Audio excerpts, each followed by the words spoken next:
Hello दोस्तों, welcome to IT वाला YouTube channel. हमारे इस यूट्यूब चैनल पर फिर से स्वागत है। अगर आप चैनल पर नए हैं तो चैनल को सब्सक्राइब जरूर कर लें। टेक्नोलॉजी से रिलेटेड वीडियोस मैं ऐसे अपने चैनल पर लाता रहता हूं। आज इस वीडियो में सीखने वाले हैं display flickering issue in Windows 10 and Windows 11, how to fix it permanent. कभी न कभी ये प्रॉब्लम जरूर फेस आउट किया होगा कि आपका लैपटॉप चलते चलते स्क्रीन फ्लिकरिंग करने लगता है। लाइक उसमें डिफरेंट टाइप के कलर आने लगते हैं, स्क्रीन ब्लैक हो जाता है सडनली, या लाइन आने लगता है।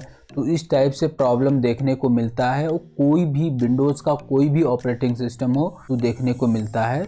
मैक्सिमम जो ये प्रॉब्लम आता है विंडोज़ 10 और विंडोज़ 11 ऑपरेटिंग सिस्टम के अंदर आता है। बात करें कि ये प्रॉब्लम क्यों आती है। पहला चीज़, display flickering issue in Windows 10 and Windows 11 can be caused by various factors including outdated graphic driver, incompatible application or hardware problem. Here are some general steps you can take troubleshoot and fix it display flickering issue. Okay, इसके basically जो display flickering issue होता है उसके multiples regions हो सकते हैं, बहुत सारे रीजन्स हो सकते हैं। सारे रीजन्स को हम ये वन बाय वन यहाँ पे एक्सप्लेन करेंगे कि क्या क्या चीज़ें हमें चेक करना चाहिए। यदि आपके पास अपना पर्सनल लैपटॉप है या फिर आप कॉर्पोरेट में एम्प्लॉई हो या फिर किसी भी टाइप का आपके पास सिस्टम है, यदि इस टाइप का प्रॉब्लम फेस कर रहे हो तो उसको फिक्स करने के लिए आपको इन बातों का ध्यान रखना है। वैसे आप यदि ट्रबल शूट करोगे, जो मैं नेक्स्ट स्टेप बताने वाला हूँ, आपका प्रॉब्लम परमानेंट सॉल्व हो जाएगा। फर्स्ट नंबर पे है दोस्तों अपडेट ग्राफिक ड्राइवर। सबसे मोस्ट इम्पॉर्टेंट चीज़ है किसी भी सिस्टम में, किसी भी लैपटॉप में यदि आपको डिस्प्ले फ्लिकरिंग का प्रॉब्लम आ रहा है तो आपको बेसिकली क्या करना है कि उसका ग्राफिक का ड्राइवर जो है वो ड्राइवर अपडेट करके देखना है। आउटडेटेड और incompatible graphic driver are common cause of display issue. जो सबसे मेन प्रॉब्लम होता है, मेन प्रॉब्लम ये होता है डिस्प्ले का जो ग्राफिक ड्राइवर होता है वो ड्राइवर आउटडेटेड हो गया होता है या अपडेट नहीं होता है, या फिर जो अपडेट आया वो अपडेट में कुछ टेक्निकल ग्लिच हो जिसकी वजह से प्रॉब्लम हो सकता है। तो बेसिकली आपको क्या करना है कि जो ड्राइवर इंस्टॉल्ड है, डिस्प्ले ड्राइवर ऑलरेडी इंस्टॉल है, उसको आपको अनइंस्टॉल करके दोबारा से रीइंस्टॉल करना है, या तो आप डायरेक्टली विदाउट रीइंस्टॉल किए हुए आप वहाँ डायरेक्टली अपडेट कर सकते हो। ऑनलाइन अपडेट हो जाएगा, उसके बाद आपका प्रॉब्लम सॉल्व हो सकता है। ओके, अब ड्राइवर अपडेट कैसे करते हैं दोस्तों। ड्राइवर अपडेट करने के लिए सबसे पहले आपको डिवाइस मैनेजर में जाना पड़ेगा।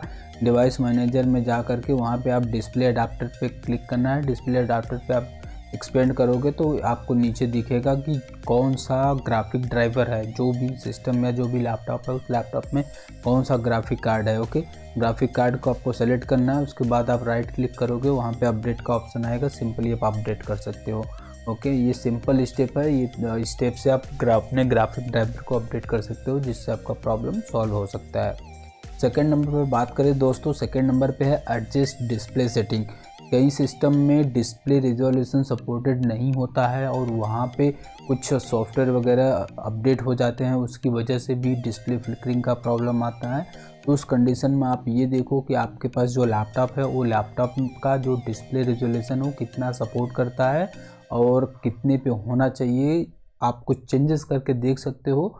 यदि आपको नहीं पता है तो फिर आपका जो फ्लिकरिंग यदि ऑफ हो जाए तो आप उस चीज़ को गेस कर सकते हो कि इतने पे हमारा जो डिस्प्ले है वो डिस्प्ले प्रॉपर सही चलेगा, कोई किसी भी टाइप का फ्लिकरिंग का इशू नहीं आएगा। ओके, अब डिस्प्ले से कैसे एडजस्ट करते हैं। Right click on the desktop and select display setting. Display setting पे जाना है आपको। उसके बाद change the refresh rate of different value and see the issues persist. Okay, तो जो डिफरेंट टाइप के वैल्यू आएंगे वहाँ पे लाइक जैसे रिजोल्यूशन आप बोल रहे, रिजोल्यूशन पे आप चेंज करके आप देख सकते हो। यदि रिजोल्यूशन चेंज करने पे जो फ्लिकरिंग का इशू है, यदि फ्लिकरिंग स्टॉप हो जा रहा है, जिस भी वैल्यू पे स्टॉप हो जा रहा है, जिस भी रिजोल्यूशन पे, उस रिजोल्यूशन को सेलेक्ट करके आपको अप्लाई कर देना है। Okay, ensure that the resolution setting are appropriate for your monitor. जिस भी मॉनिटर या डिस्प्ले के लिए आपका ये लाइक फ्लिकरिंग का इशू है, जो भी डायमेंशन या जो भी रिजोल्यूशन प्रॉपर फिक्स हो रहा है उसको आप सेलेक्ट करके ओके करोगे तो फिर आपका प्रॉब्लम हमेशा के लिए सॉल्व हो जाएगा। थर्ड नंबर पे है disable hardware acceleration in application. In the flickering occur while using specific application, try disabling hardware और acceleration in those application. Okay, for web browsing like Chrome और Firefox, go to setting and disable hardware acceleration, not a BSOD। जो screen flickering का issue होता है। Screen flickering का issue किसी system में particular एक एप्लीकेशन रन करने पे ही प्रॉब्लम आती है, अदरवाइज उसका सिस्टम पूरा एकदम प्रॉपर स्मूथ चलता रहता है, किसी भी टाइप का प्रॉब्लम नहीं होता है। यदि आपको इस टाइप से केस मिलता है, इस टाइप से इशू आ रहा है, लाइक एक एप्लीकेशन पे या सिंगल एप्लीकेशन पे ये प्रॉब्लम आ रहा है, तो उस कंडीशन में आप जिस एप्लीकेशन को यूज़ कर रहे हो उस एप्लीकेशन को रिमूव करके दोबारा आप रीस्टार्ट करके फिर आप चेक कर सकते हो। नहीं तो जो एप्लीकेशन है उस एप्लीकेशन को आप डिसेबल करके उसके बाद आप चेक कर सकते हो, आपका प्रॉब्लम परमानेंटली सॉल्व हो जाएगा। ये सब कर लेने के बाद भी यदि आपका प्रॉब्लम सॉल्व नहीं हो रहा है तो फोर्थ नंबर पे boot in safe mode. Boot your computer into safe mode to check the issues persist, if not it may include a problem with third party application और ड्राइवर।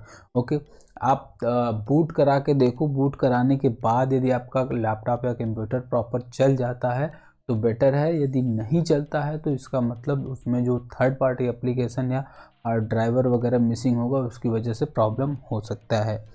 फिफ्थ है uninstall recently installed update और application.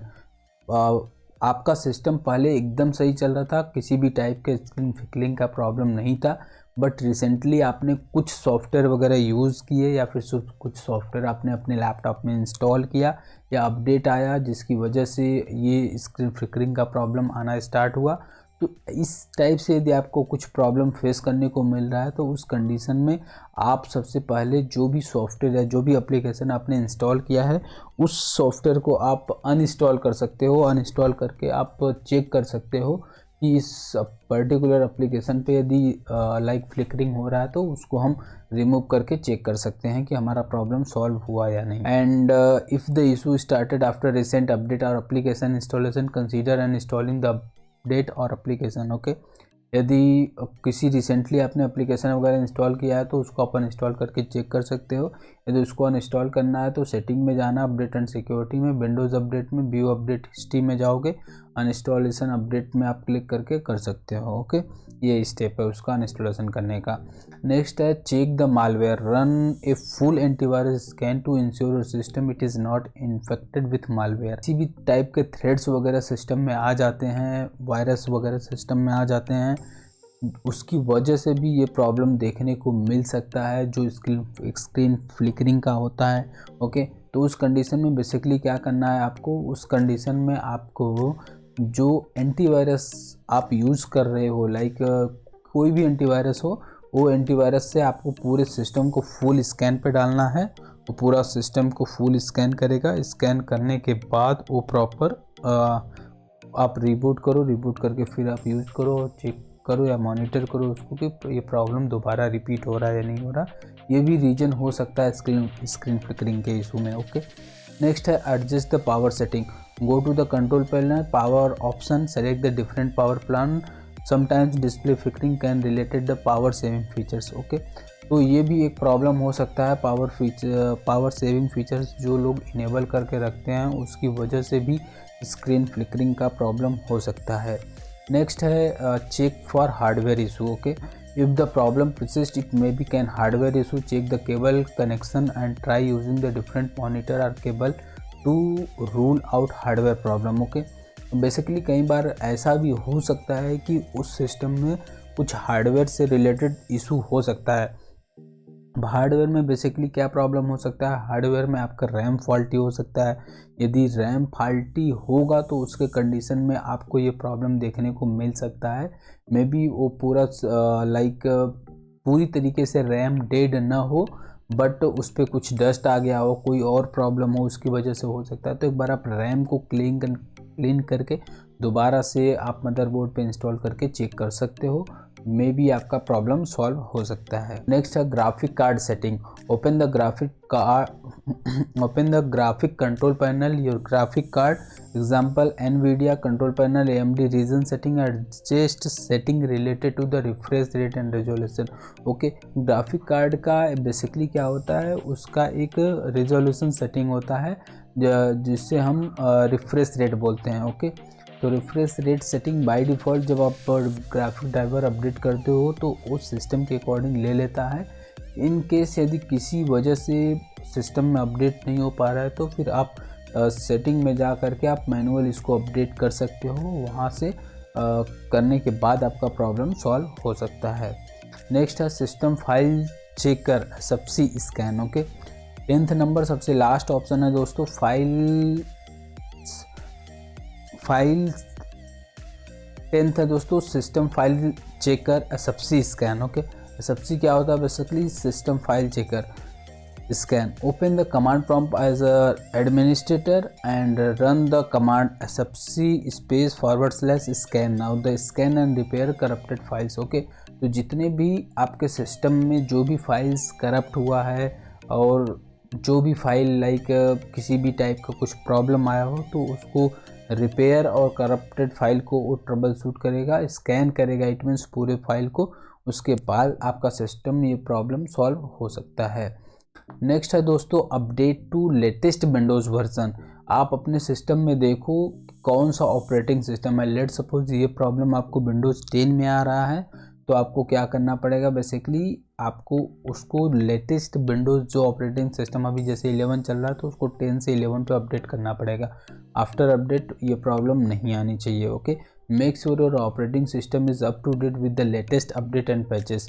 जो भी latest version होगा, latest version में जो भी latest patches वगैरह अपडेट होंगे वो आपको अपने सिस्टम में अपडेट करके रखना है। 12th है रोल बैक ग्राफिक ड्राइवर। कई बार क्या होता है दोस्तों, आपका सिस्टम एकदम स्मूथ चल रहा होता है और कोई अपडेट आता है, आफ्टर अपडेट आप कुछ उसमें चेंजेस कर देते हो, फिर आपको ये प्रॉब्लम स्क्रीन फ्लिकरिंग का देखने को मिलता है। तो उसमें बेसिकली क्या करना है आपको? बेसिकली आपको जो ग्राफिक का ड्राइवर है, ग्राफिक के ड्राइवर को रोल बैक आप कर दोगे तो उसके बाद भी आपका प्रॉब्लम सॉल्व हो सकता है। If you updating the driver cause issue you can try rolling back the previous version. जो पहले ग्राफिक ड्राइवर था उस ग्राफिक ड्राइवर से आपका सिस्टम सही चलेगा। उम्मीद करता हूं दोस्तों आप लोगों को ये वीडियो बहुत अच्छा लगा होगा। वीडियो के माध्यम से सारी जानकारी मिल गई होगी। यदि आपको स्क्रीन फ्लिकरिंग से रिलेटेड प्रॉब्लम आ रहा है तो आप इसको बेसिकली ऐसे सॉल्व कर। रीजन बेसिकली दोस्तों यदि आपको स्क्रीन फ्लिकरिंग का आता है तो आपको सबसे पहले उसका ग्राफिक का ड्राइवर अपडेट करना है। ग्राफिक का ड्राइवर अपडेट करने के बाद स्क्रीन रिजोल्यूशन सेट करना है और कोई एप्लीकेशन एक्सटर्नल यदि इंस्टॉल किया है या पर्टिकुलर एप्लीकेशन पे चल रहा है तो उसको डिसेबल करके चेक करना है। बूट मेनू में आपको बूट करा के चेक करना है। रिसेंटली सॉफ्टवेयर को जो इंस्टॉल वगैरह होंगे उसको रोल बैक करके देखना है। मालवेयर किसी भी टाइप का हो सकता है सिस्टम के अंदर तो सिस्टम को पूरा फुल स्कैन करना है। पावर सेटिंग यदि कोई चेंजेस किया है तो उसको आपको एडजस्ट करके चेक करना है। हार्डवेयर में रैम फॉल्टी हो सकता है और रैम पे डस्ट हो सकता है, उसको क्लीन करके आपको इंस्टॉल करना है दोबारा से। ग्राफिक कार्ड से रिलेटेड, ग्राफिक कार्ड में बेसिकली रिफ्रेश रेट होता है और रिजोल्यूशन आपको सेट करना होता है। बाय डिफ़ॉल्ट यदि आप ग्राफिक का ड्राइवर अपडेट करते हो तो वो ले लेता है, बट लाइक यदि नहीं हुआ है अपडेट तो आप मैनुअल भी कर सकते हो सेटिंग में जा कर के। FSC रन करना है। यदि इन सब सारे वर्क कर लेने के बाद स्टिल आपका प्रॉब्लम सॉल्व नहीं होता है तो फिर आप SFC रन कर सकते हो सिस्टम के अंदर। और लास्ट है दोस्तों, आप विंडोज़ जो भी है विंडोज़ को आपको अपडेट करके रखना है। किसी भी टाइप का उस सिस्टम के अंदर अपडेट पेंडिंग नहीं होना चाहिए। इतना कर लेने के बाद आपका प्रॉब्लम 100% प्रॉब्लम सॉल्व हो जाएगा। आई होप दोस्तों आप लोगों का वीडियो बहुत अच्छा लगा होगा। यदि वीडियो अच्छा लगा तो वीडियो को लाइक शेयर एंड चैनल को सब्सक्राइब जरूर कर दें। मिलते अपने नेक्स्ट वीडियो में, तब तक के लिए जय हिंद जय भारत।